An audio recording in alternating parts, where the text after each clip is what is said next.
কি খবর বন্ধুরা, কেমন আছেন সবাই? আশা করছি সবাই খুব ভালো আছেন। আর আমিও অনেক ভালো আছি। বন্ধুরা, সেদিন সকালটা ছিল একেবারে অন্যরকম। মা আব্বু বাসায় ছিলেন না, তাই পুরো বাড়িতেই শুধু আমি আর আমার ভাই একা ছিলাম।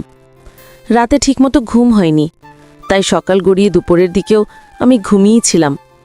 ঘরটা ছিল একটু অন্ধকার, জানালার পর্দা টানা, বাইরে থেকে আসা আলো রেখা ঘরে ঢুকে ছায়া ফেলছিল। ঠিক তখনই দরজার খোলার শব্দ পেলাম। ধীরে চোখ খুলে দেখি ভাই আমার ঘরে ঢুকছে। মনে হচ্ছিল সময় যেন থমকে গেছে, বাতাসও কেমন ভারী হয়ে আছে। আমি ধীরে উঠে বসলাম। মনে পড়ল মা আব্বু তো বলেছিলেন বিকেলের আগে ফিরবেন না। তাহলে ভাইয়া হঠাৎ এখন আমার ঘরে কেন? বন্ধুরা, আমার নাম সিমু। আমি ক্লাস 9-এ পড়ি, আর আমার ভাইয়ার নাম সোহেল। সে কলেজে পড়ে, কিন্তু সেদিন যা ঘটেছিল তা এখনও ভাবলে আমার গায়ে কাঁটা দেয়। তো বন্ধু, আপনাদের এখন ঘটনাটা শুরু থেকে বলি, না হলে কিছুই বুঝতে পারবেন না। একদিন সকালবেলা মা আব্বু আমার দাদিকে দেখতে হাসপাতালে গিয়েছিলেন, কারণ দাদি অসুস্থ ছিলেন।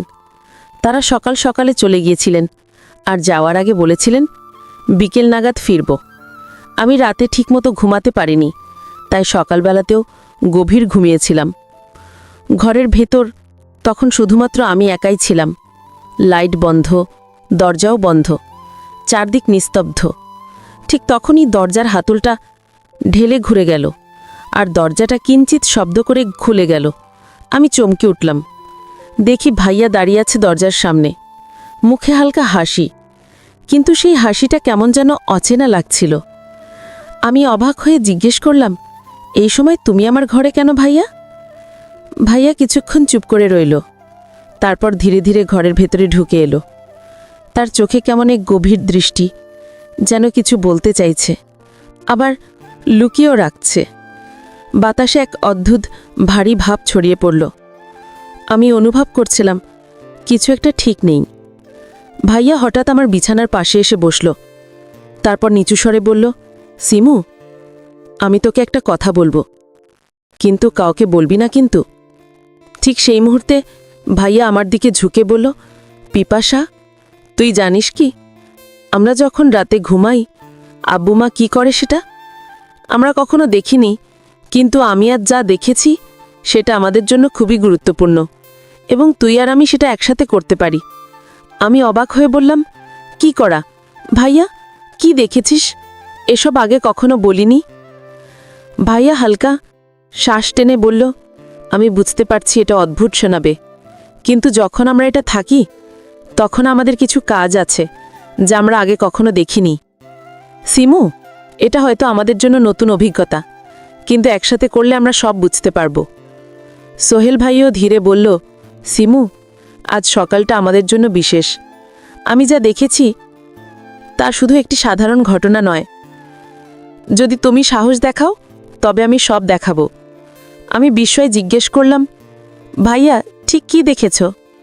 এটা কি গুরুত্বপূর্ণ?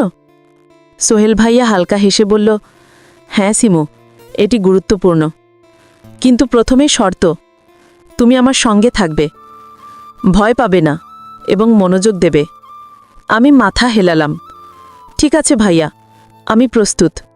ভাইয়া হালকা হেসে বলল, চলো তবে।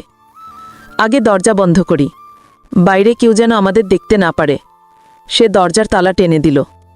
ঘরের বাতাস হঠাৎ আরও ভারী হয়ে গেল, আর কানের কাছে হালকা কোনো শব্দ ভেসে আসলো, যেন কেউ দূরে কানে কানে ফিসফিস করছে, সিমু, আজ আমি তোমাকে একটা গোপন জায়গা দেখাবো।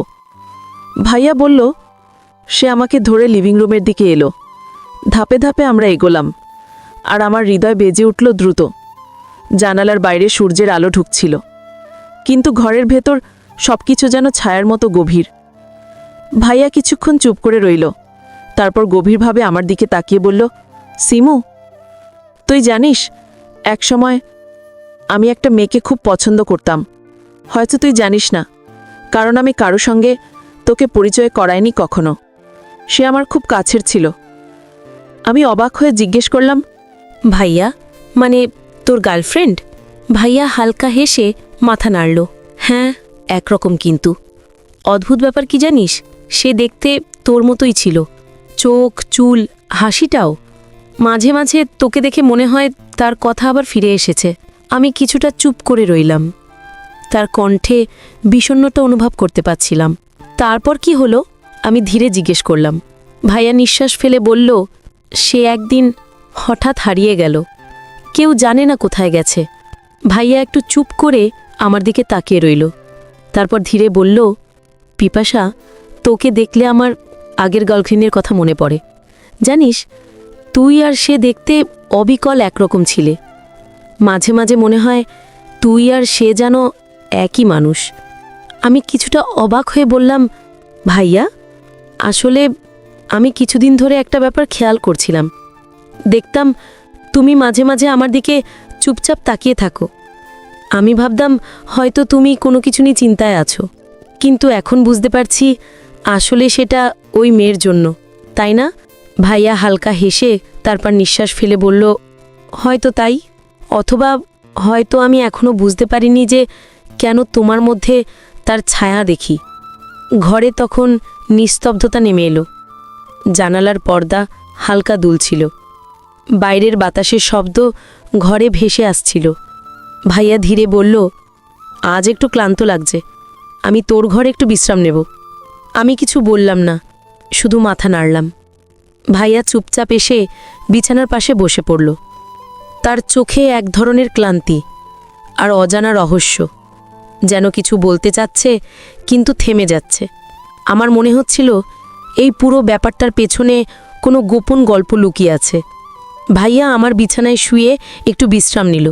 আমি ঘুম থেকে উঠেই ভাবলাম দুপুরটা হয়ে গেছে, তাই আমি গোসল করতে যাই। গোসল শেষে যখন ঘরে ফিরে আসি তখন আমি কাপড় চেঞ্জ করতে শুরু করি। ঠিক সেই সময় ভাইয়া ঘুম থেকে হালকা চোখ খোলার মতো হলো এবং বলল, কি করছিস? আমি ধীরে উত্তর দিলাম, ভাইয়া, শুধু ঘরে ফিরছি এবং কাপড় চেঞ্জ করছি, তুই বিশ্রাম কর, আমি তোর দিকে ঘুরছি না। ভাইয়া হেসে বলল, ঠিক আছে, সমস্যা নেই, তুই শান্তি করে কাজ কর, আমি পাশে আছি। আমি মাথা নাড়লাম। মনে হচ্ছিল এই দুপুরটা এমন একটা অদ্ভুত শান্তির মতো, ভয় নয়, কৌতূহল আর রহস্যের মিশ্রণ।